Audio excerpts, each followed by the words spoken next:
Ultimately, in the beginning, yoga was never about physical exercise, which is what it's transformed into in the modern world. This is how most people, not most people, but many people who practice yoga, it's their form of exercise. And it's an amazing form of exercise, very powerful, very effective.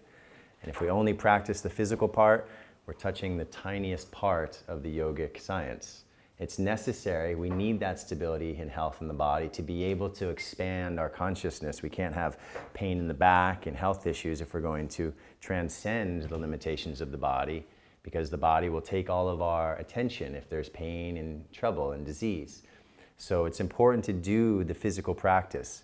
But I have experienced that many in the modern do mostly only physical practice and maybe a few minutes of breathing, maybe a few minutes of meditation. What I encourage you as people who are perhaps going to walk down this path is to divide your time in half. Half for asana, half for breathing and meditation. So that way you get to go deeper into the powerful effects of breathing. The breathing, pranayama science, is so much more effective than physical postures for balancing the energy, the emotions, and the mind. We need the balance in the physical body, of course. But spend some more time breathing and you'll see the great benefits. I don't know how you felt at the end of class today. I felt wonderful, so I hope you did too. But the idea is that the more you breathe, the more efficient you are in transforming yourself. Asana can take you so far, but the cult of the physical, the idea that we need to be super flexible and do all these crazy asanas, takes a lot of time. And you can do a 2-hour asana practice and you will feel good, guaranteed. But there's something missing if you're not going into the deeper stillness. The stillness is where we find the inner peace. The stillness is where healing happens. And the stillness is where we really get the expansion of the consciousness beyond the physical body. If you're flowing and moving and focusing on movement, how do you let your consciousness expand beyond the physical body? So that's why it's really essential to do a physical practice first, calm down those energies that are often imbalanced from modern life, work with that first, then go into the breathing, and then go into meditation, okay? So you don't have to do a 2-hour practice. You can do all of this within a half hour. You do a little bit of movement. If you're gonna do your own practice at home, and that's really the key to evolving on your path, having your own personal practice. Every day, you go and you get on your mat. And maybe the hardest part is getting to the mat sometimes, but once you're there, you're always grateful that you spent some time there, right? Nobody ever left a yoga mat and said, man, I wish I hadn't done that today, right? So get on the mat and do your spinal movements every direction. This is all you need to do. Bend forward, bend back, side, lateral, side to side, a little bit of twisting. If you get that and then open the hips, you got a complete practice. And you can do that in 15 minutes.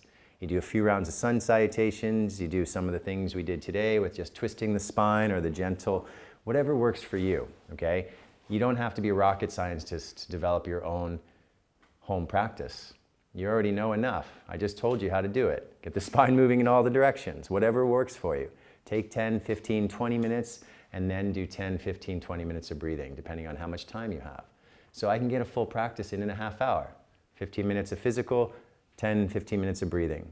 And you know, the breathing can be the meditation. If you're having a hard time sitting still, just breathing, especially this alternate nostril breathing, balances the 2 hemispheres of the brain. It balances the lunar and solar energy, the parasympathetic and the sympathetic nervous systems. It's a holistic practice. So if you can incorporate that a little bit, and guess what? It doesn't have to be on the mat. You're having a stressful day at work, push back from the desk or whatever you're doing, and do this for 3 rounds. 3 rounds, and you will feel different. So these techniques are not just for yoga, they're for life. It's a life science, how to be the healthiest, happiest, most balanced being we can be. And you can do that any time of the day. So I hear a lot of those stinky excuses, oh, I don't have time to go to yoga class. That's wrong. You have time to do a little bit of breathing. You have time to bend forward and bend back and twist in a minute and then like, oh, I feel better. Okay, so don't sit with your suffering. Don't sit with the body pain or the mental and emotional tension that is taking over. Do something about it other than having a smoke, having a drink, taking in nasty food that's gonna make you feel worse later, all right? I wanna be a little bit of a pusher here and say, guys, be responsible for yourselves. You wanna be happy, make it happen. Don't hope the circumstances around you are going to bring you happiness. You create the happiness within yourself, and then the world around you reflects that back to you. It's not the other way around. Okay, so you are in charge. Got it? Good. All right. Please open a window. All right. Sometimes I feel like the Tantra coach. You can do this.